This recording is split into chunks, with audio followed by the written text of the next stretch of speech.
Many old houses have treasures in the attic, but few have such a treasure trove as this. Jim Flanagan, you might say, is a cornerstone of Belleek Potteries, responsible for the maintenance of buildings and machinery, and his father before him. All earthenware, sound and good, basins with gilded wastes, patented plate warmers, only waiting to be filled from a kettle of hot water, and old hotel and railway company ware, carrying the dust of over 100 years.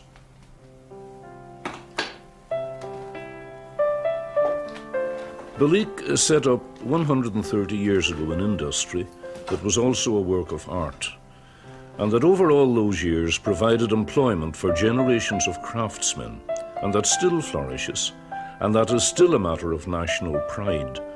The name of Belleek is known around the world.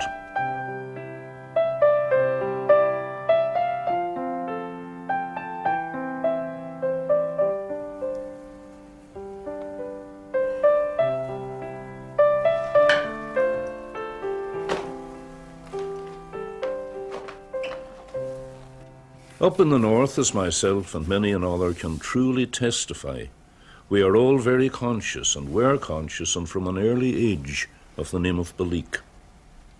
If the cups you were using at table were Belleek, even the earthenware, you were pointedly reminded of that.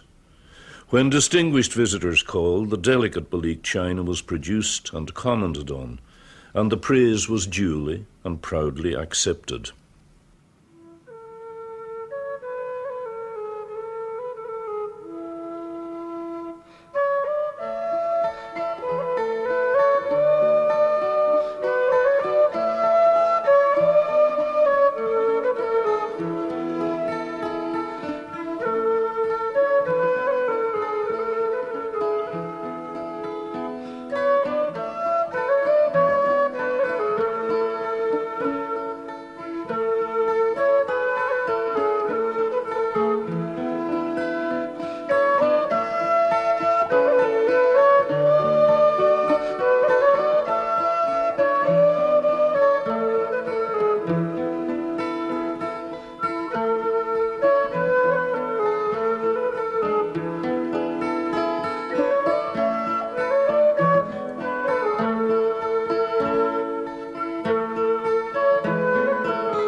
Remembering Lough Éire, the poet William Allingham wrote of the loch that winds through islands under Turraw mountain green, and Castle Caldwell's stretching woods with tranquil bays between.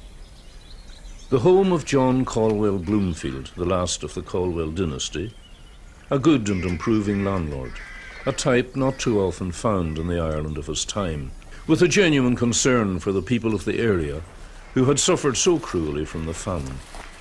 He was an amateur chemist and was fortunate to discover deposits of kaolin and feldspar on his estate, the principal ingredients of porcelain. The feldspar was quarried, ground up, and could be mixed with the china clay.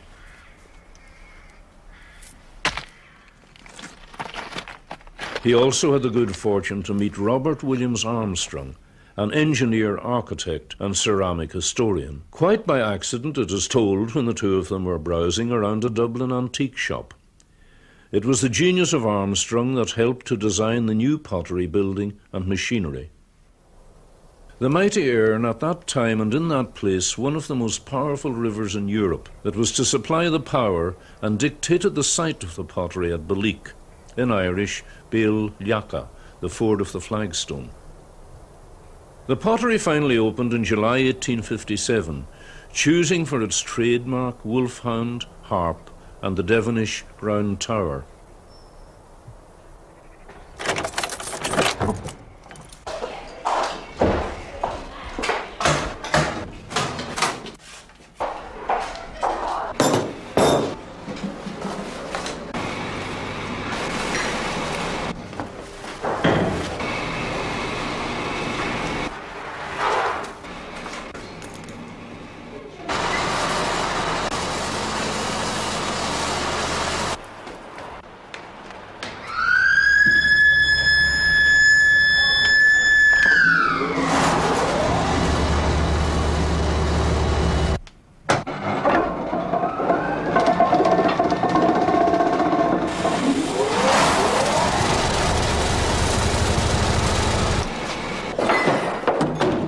In the morning, Parian ware, still hot from the kilns, is gathered. That fine word Parian we owe to the Greek island of Pharos, where in classical times a fine white marble was quarried.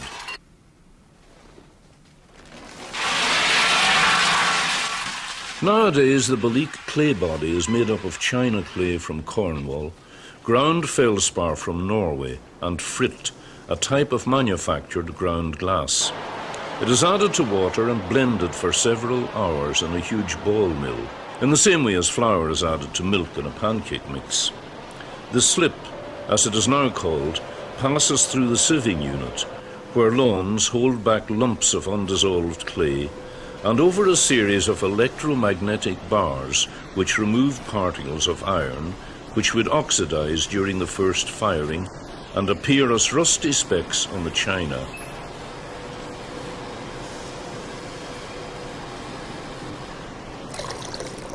Slip has the consistency of thick cream.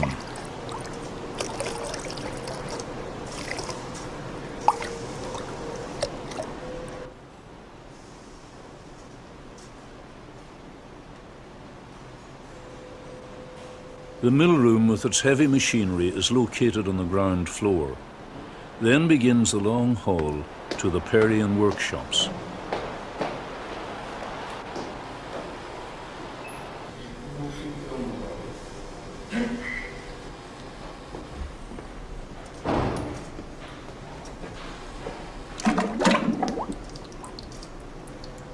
Sean Coyle's first task every morning is to cast whatever article he is currently producing from the working molds.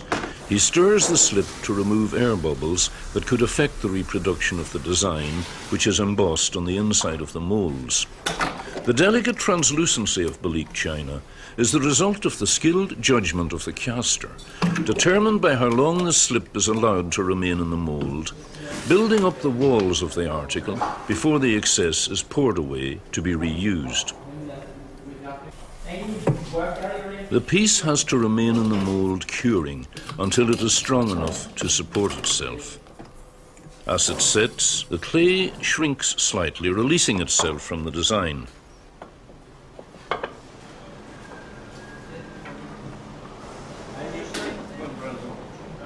At this stage it is known as greenware and is very, very fragile. This is the body of a teapot. The larger the article, the longer the curing. In this instance, about 2 to 3 hours, but it can't be left over long in the mould or it would become too dry for the next stage. Liam Macaulay assembles all the parts that go to make up a teapot. Spouts and handles are cast separately. Approximately 40 pieces can be cast from a working mould before it becomes worn.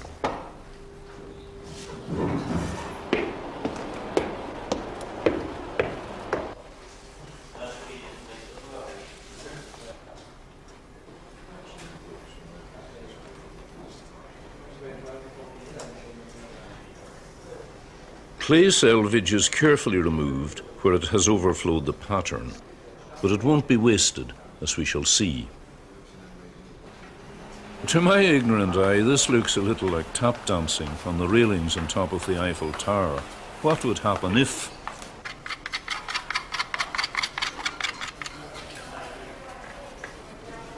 Sean Boyle has worked for 35 years in the pottery.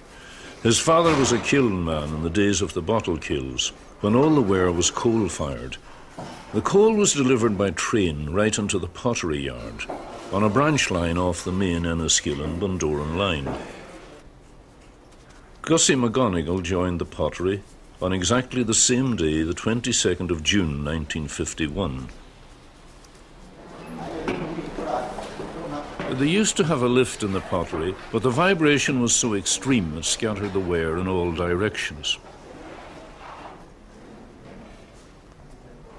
Fettling is the process of piecing the parts together and making good seams and joints.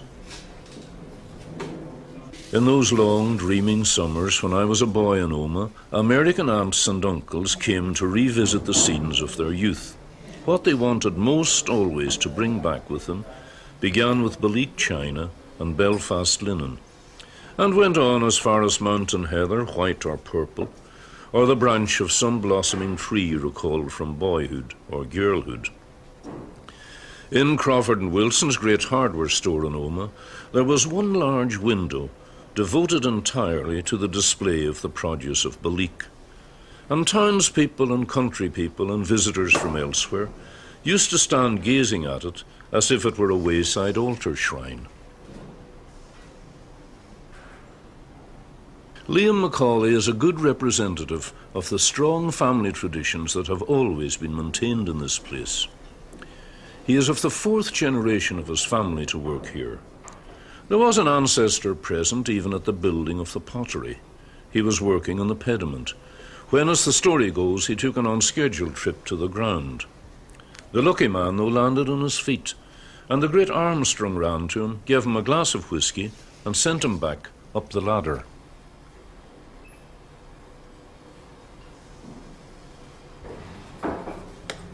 The clay is still damp, and the articles have to be kept that way, or it would not be possible to piece them together. The same slip is used, thickened with common salt, to disguise the joints and stick the pieces together. The way to describe their state is like butter and cheese. They are butter soft, coming out of the moulds, and cheese hard for joining and fettling, the removal of the seams, and the sharpening up of the designs.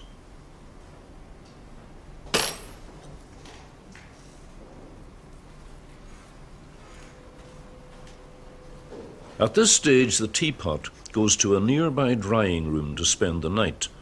The following morning, Liam will make its lid, but today he moves on to a batch he made yesterday.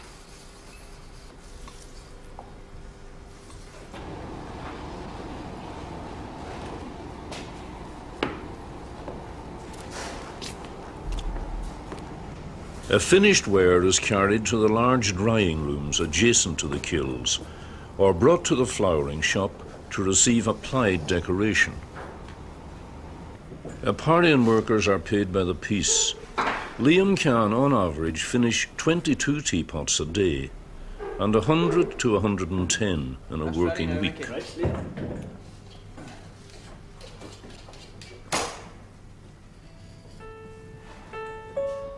Albert Elliott works in what is known as the middle or special shop, where newly designed pieces are cast and carefully assembled for the first time. This is the range of Parian china called Springtime, about to be launched by the pottery. It is also in this shop that old pieces, out of production for perhaps 50 years, are reintroduced. These are lithophanes, first designed about 1908. Slip is carefully poured over the surface of the mould.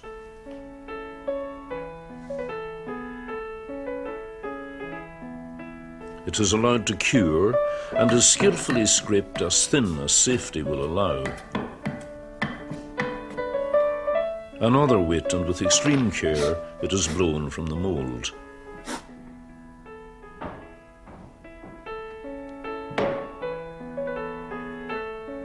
Another Macaulay, Vincent, a cousin of Liam's.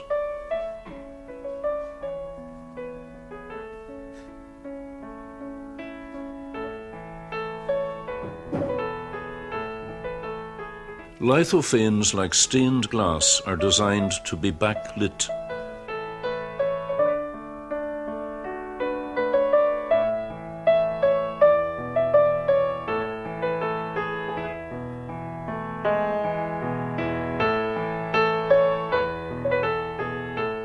St. Patrick's Cathedral, New York, before the skyscrapers were built around it.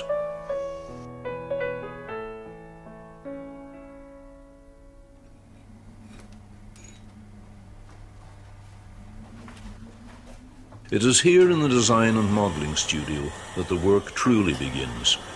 Fergus Cleary creates an entirely new piece for the Belleek collection.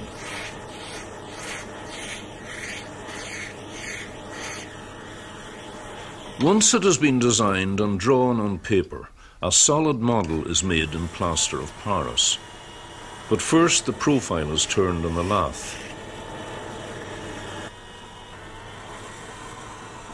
There has always been a long tradition of fine modellers in the pottery. William Gallimore was the first. A chief modeller at Gosses, Stoke-on-Trent, he was invited to Belleek by Robert Williams Armstrong in 1857.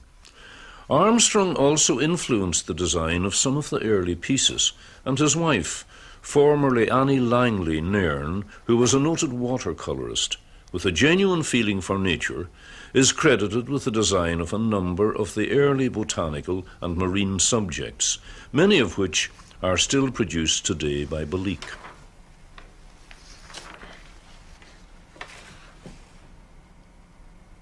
The hand carving of the model is a lengthy and meticulous task. This piece will take 10 working days.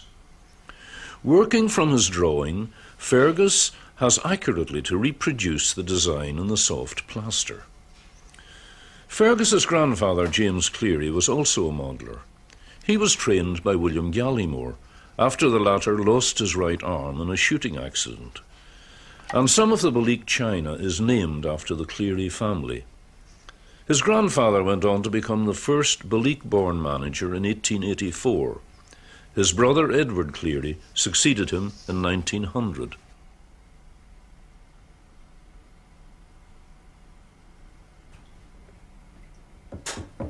The model is liberally coated in soft soap to prepare it for the mould making and to prevent the plaster of Paris from sticking to it.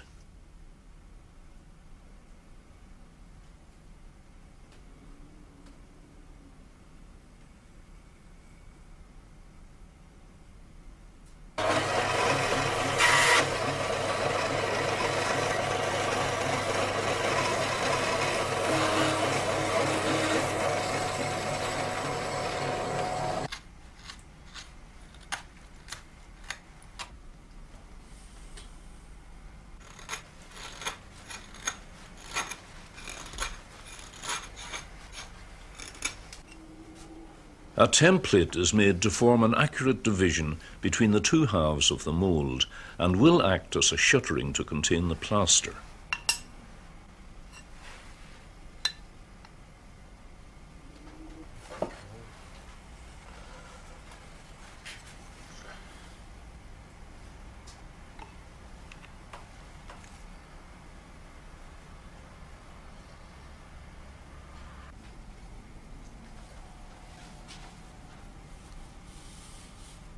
Cottling, a strange word for the piece of material which goes over the top of the mould to further contain the plaster.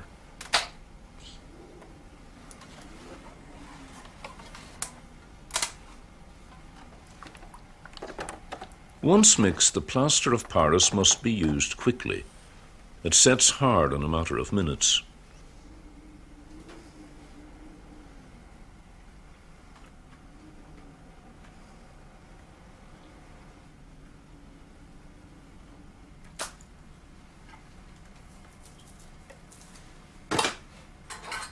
When one half is completed, the same operation follows for the other half and the bottom of the mould.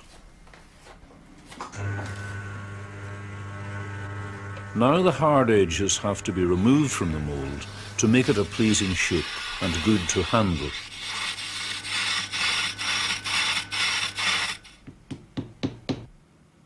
The mould is made in 3 parts, the bottom and the 2 sides, to facilitate the removal of the model.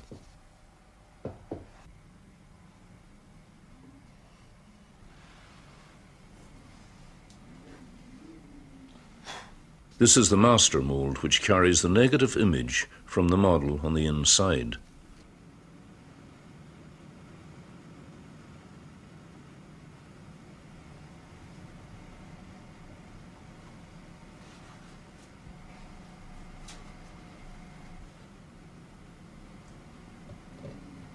The master mould will now be passed on to the mould making shop, where the master case mould will be made, as we shall see.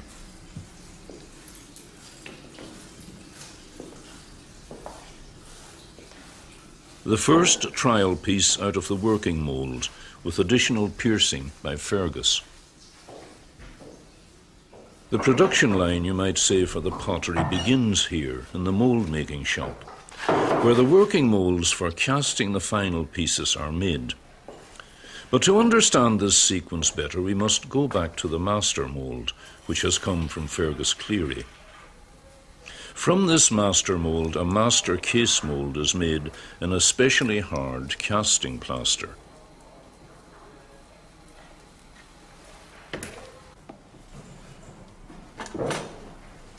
The master mould is the white uppermost section. From this positive master case mould can be reproduced the many working moulds. On the left is the model, and beside it the master mould made by Fergus Cleary in 3 sections. Next, the positive master case mould. From that can be made the many working moulds used for casting the final piece.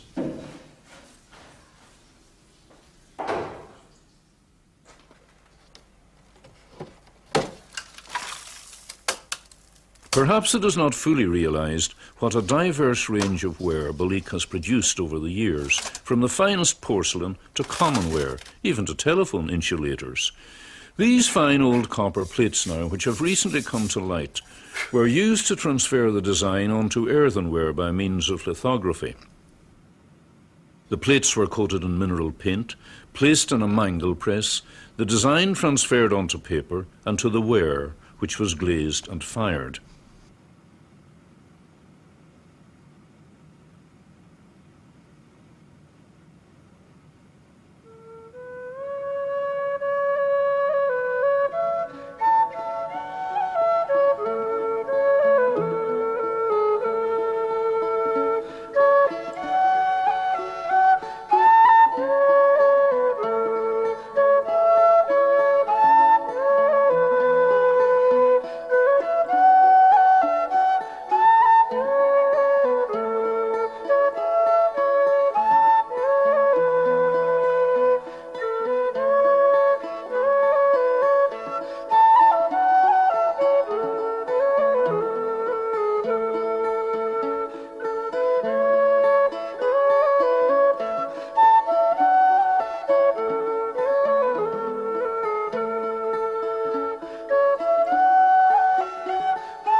One might be excused from thinking that our story had taken an irreversible plunge into the preparation of some exotic dish for the table, though gum arabic is one of the main ingredients of chewing gum.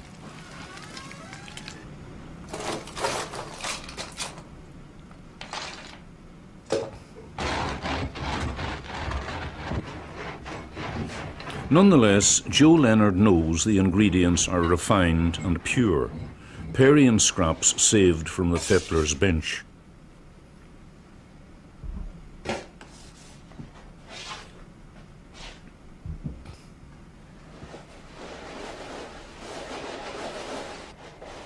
No sifted flour, this, but slip selvage, dry as dust.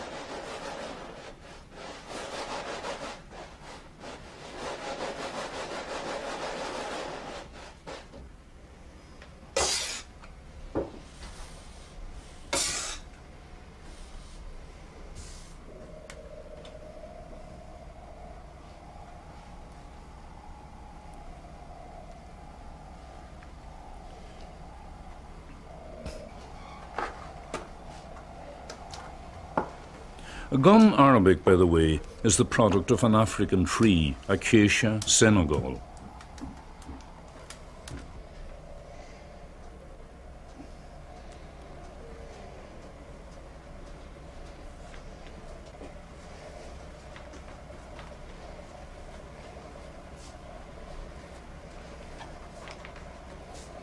And this is highly reminiscent to me of the fancy bread department in the model bakery in Oma long ago. The dough, like clay, will be used for the making of baskets and flowers rather than for the baking of the staff of life.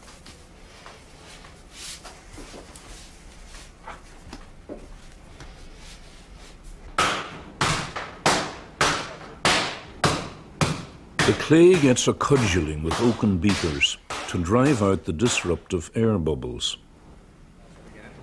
Then the dod of clay is put into a hand-operated extrusion press.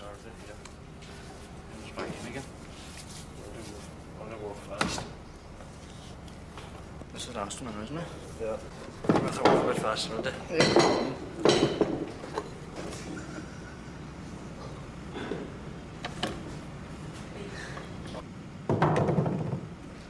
John Dugan, a basket maker and flourer, is about to make a large oval-lidded basket.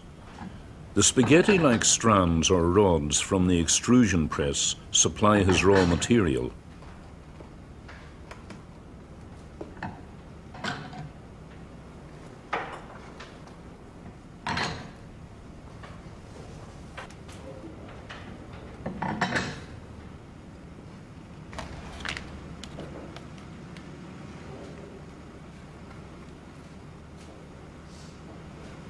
The all-important gum arabic adds to the plasticity and flexibility of the clay, and without it the task would be impossible.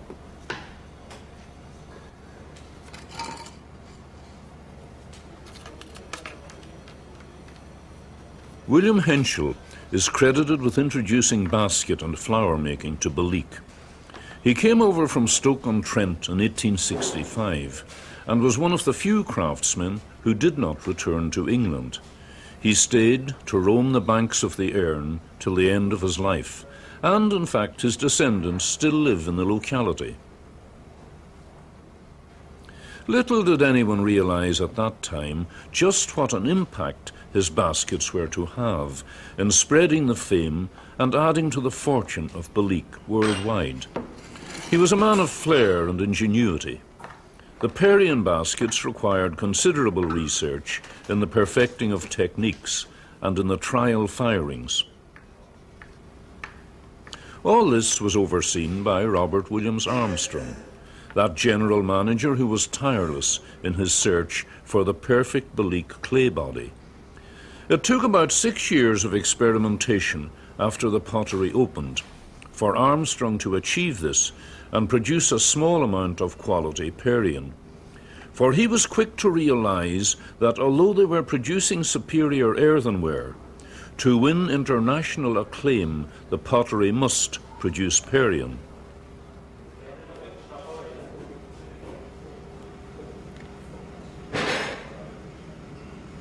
The adhesive is the same clay slip, thickened with salt, with water added, that was used by the fettlers in the Parian workshop.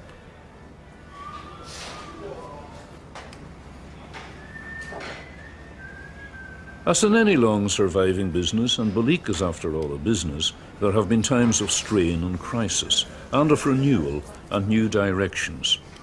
The 2 world wars, as one might readily expect, posed their problems, for in times of madness and destruction, it is the beautiful things in life, or if you care to put it this way, the ornamentations, that suffer first. During the Second World War, Parian production all but ceased.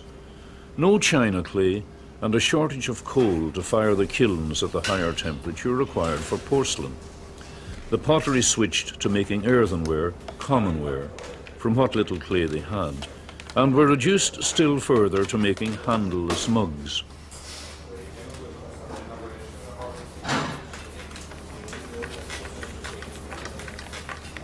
Vincent Macaulay tells of the threepenny bit sale that took place in the pottery in the late 1930s under the shadow of another war.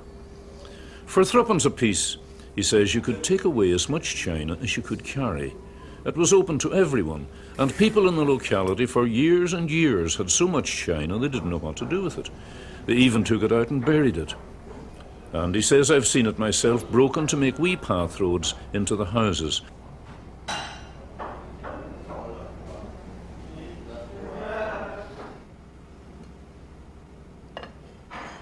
finest olive oil to prevent the gum arabic in the clay from sticking to the fingers.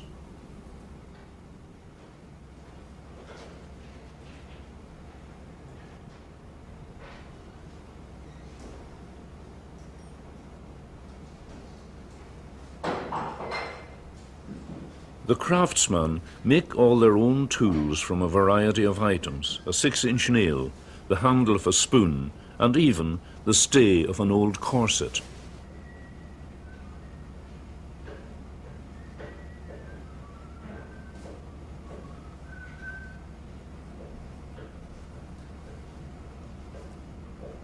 Armstrong writes in his journal that he thought that by 1869 the Potteries Parian creations had advanced to perfection. And Queen Victoria, or whoever looked after those things for her, wanted them, and the Prince of Wales, and the Duke of Abercorn, who was and is a good local man, and the Earls of Arran and Éire and Enniskillen, and not unnaturally many others followed suit. And Queen Victoria presented a tea service to the German royal family, and I have heard it said that there is Belleek china in the Kremlin. It must have got there in the days of the Tsars, for I never did hear that Lenin was much given to Parian.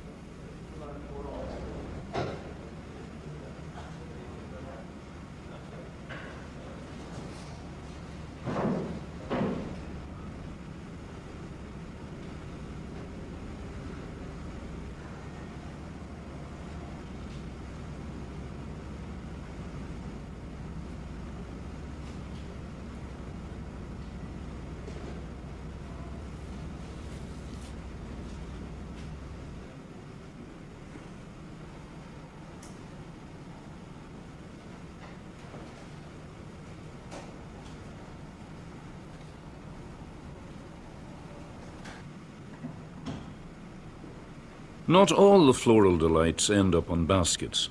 They are also laid on selected cast pieces. The bird's nest tree stump vase that Jerry Dolan is working on is one of the older Belleek designs. There are 140 employees in the pottery, which makes it by far the biggest employer in the district. And being in a rural area, most of the craftsmen are part-time farmers.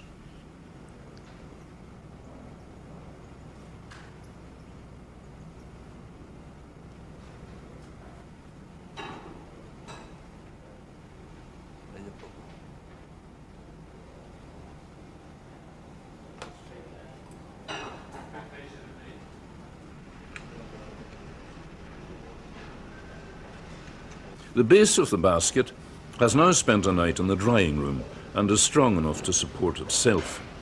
It is far less fragile than the cast Parian because of the addition of gum arabic, but must still be handled with care.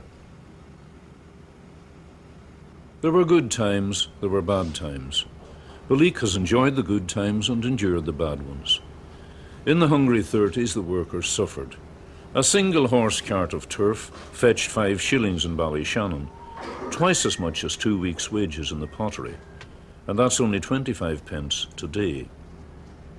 In 1946, an important event took place.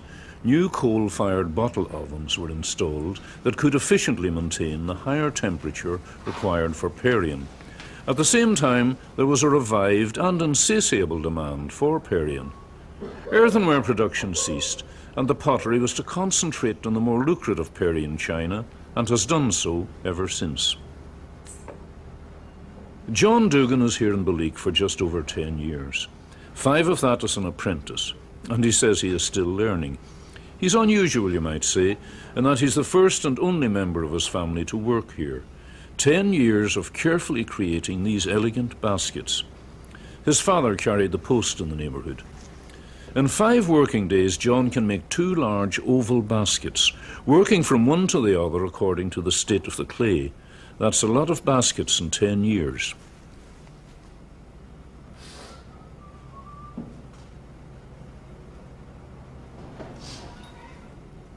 Ruffle stuff is clay that has been pressed through copper gauze and dried.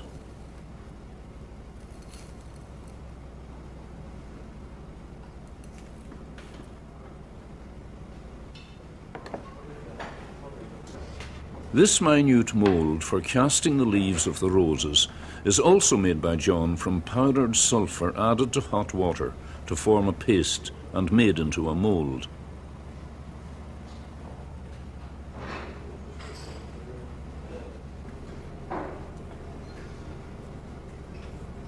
A basket of this size will have literally hundreds of individual parts.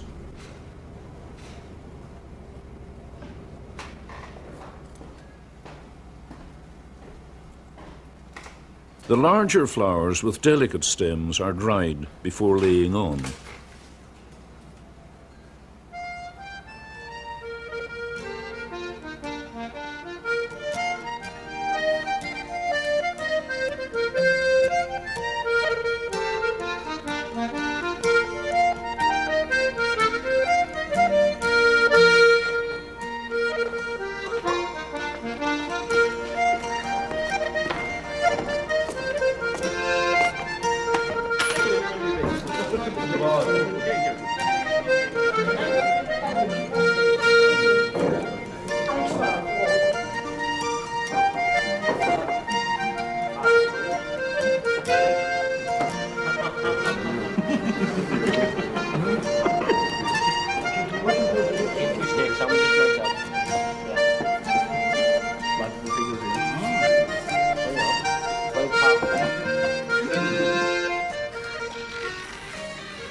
Each basket is unique, entirely handmade from start to finish.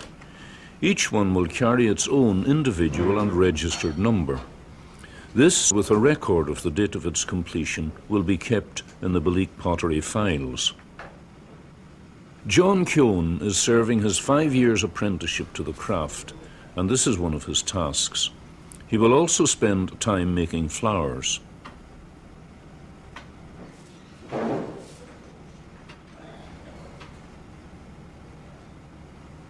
And Jim Flanagan, qualified electrician, historian, and Belleek Fire Brigade chief, is fitting a new element into the electric kiln prior to firing.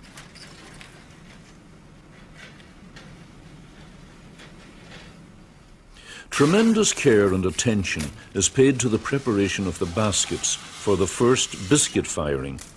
They are placed in a saggar made from fire clay and surrounded by carborundum grit. Sand supports the bigger baskets. The grit and sand are refractory materials. Their melting point is high. They will help to maintain a constant temperature around the basket during and after firing and will not stick to the perion. A hollow unfired plug made from perion slip and fine clay supports the lid. Special fiberglass supports the delicate handles. And it's vital that lid and base be fired together so that both will shrink at the same rate. Alumina powder will prevent a perion cup from sticking to its ring during firing. Harps get the same treatment. The saggar or outer shield protects the article from a sudden blast of cold air when the kiln is opened. That would cause it to become dunted or cracked. Larger items, such as the baskets, are carefully placed in the centre of the truck, where the kiln temperature will be most uniform. The articles, though white, are still technically referred to as greenware before firing.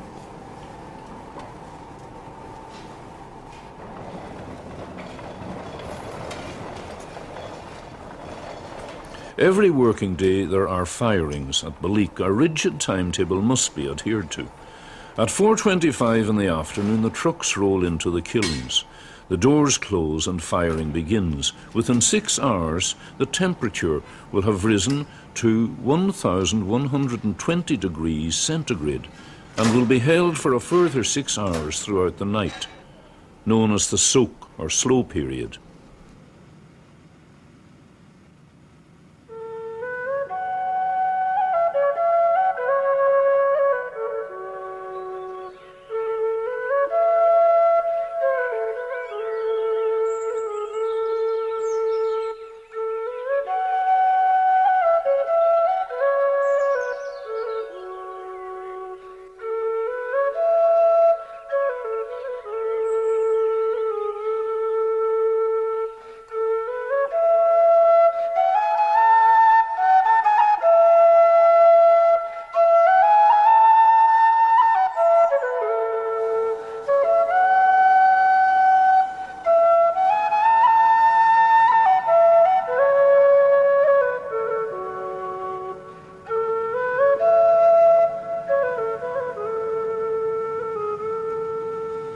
The following morning, Vincent Dolan, in charge of the firing, opens the damper to release the heat. This will gradually bring down the temperature. Now the door can be cracked, that is, opened fractionally. A sudden rush of cold air could fracture the ware, could indeed cause havoc. The total firing takes 12 hours, and the ware must be allowed time to cool before it can be handled. After the first firing, it is known as biscuit ware, because of its pale, biscuity colour. It will have contracted by as much as 40%. The baskets are brought away then for a minute and thorough inspection.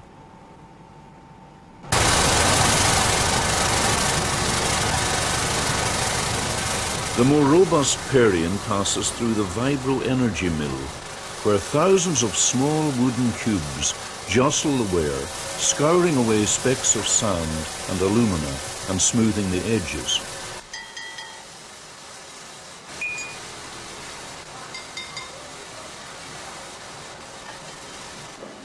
Quality control down to the most minute detail is close to the heart of Belleek policy, as are also the two words, no seconds.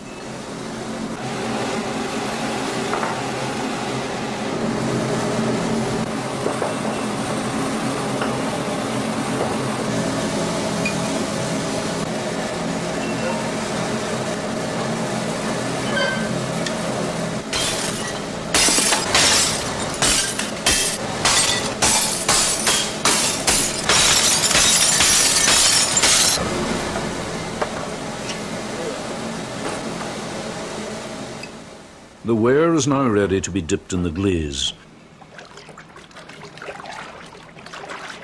The beautiful blue colour comes from a vegetable dye added purely to show up any missed areas. The excess has to be thoroughly shaken or blown off. Too much glaze could cause an unwanted greenish tinge to be present in the glaze and possible crazing after the second firing. The glaze contains lead frit, a safe form of lead, china clay and ground flint. Infrared lamps dry the glaze to enable it to be handled without fingerprints marking it. The base is wiped free of glaze to prevent it from sticking to the bottom of the kiln.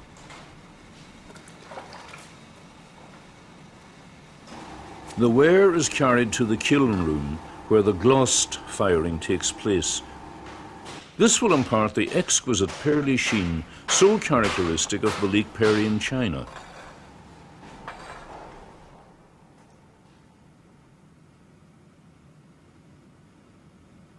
For many, a Belleek basket in its delicate ivory-tinted glaze is perfection.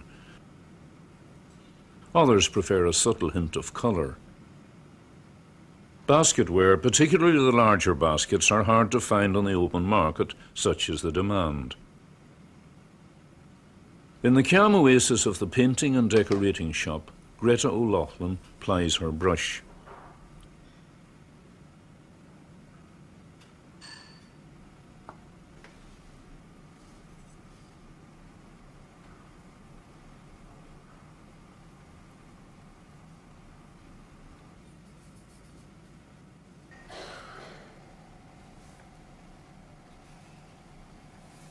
The famous trademark, without which none is genuine.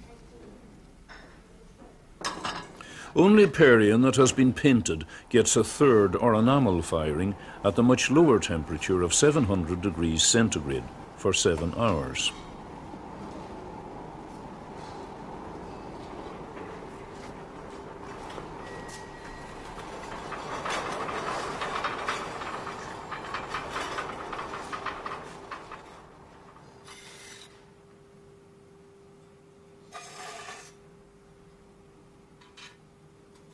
John Dugan follows his creation all the way through.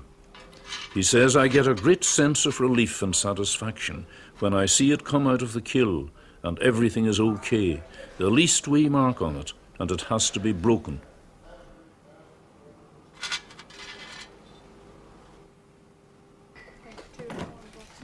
Busy female hands pack the delicate china, ready for yet another journey, though not this time within the confines of the pottery, but much, much further afield, departing like the kinfolk of those visiting aunts and uncles to distant shores.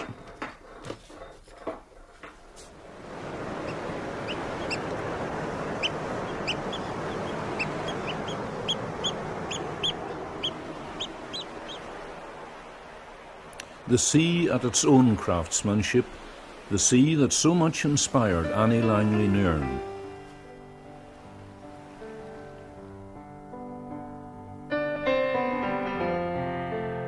And craftsmen here at Belleek have taken inspiration and colours from the beauty of the Éire, from the woods on its shore, and the flowers of the field and the birds of the air, and from the changing colour of the sea breaking on Tullin strand, level and long and white with waves, where gull and curlew stand.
Personally, I'm very proud of the pottery. I've worked there now most of my life. We have an association in our family with the pottery since 1868. When I go away throughout Ireland or to foreign fields and ask where I'm from, and I say I'm from a little village called Belleek, oh yes, you'll be told that's where the pottery is made. It makes you feel very proud that our little village is so widely known and famed, and this is all due to Belleek pottery.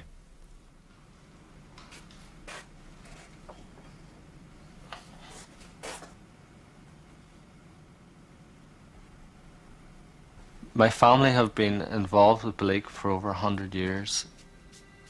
I have a great sense of history of the place, and then also with my particular job as a modeller here, I occasionally come across pieces that my own grandfather has modelled, and I wonder what way he would have gone about it.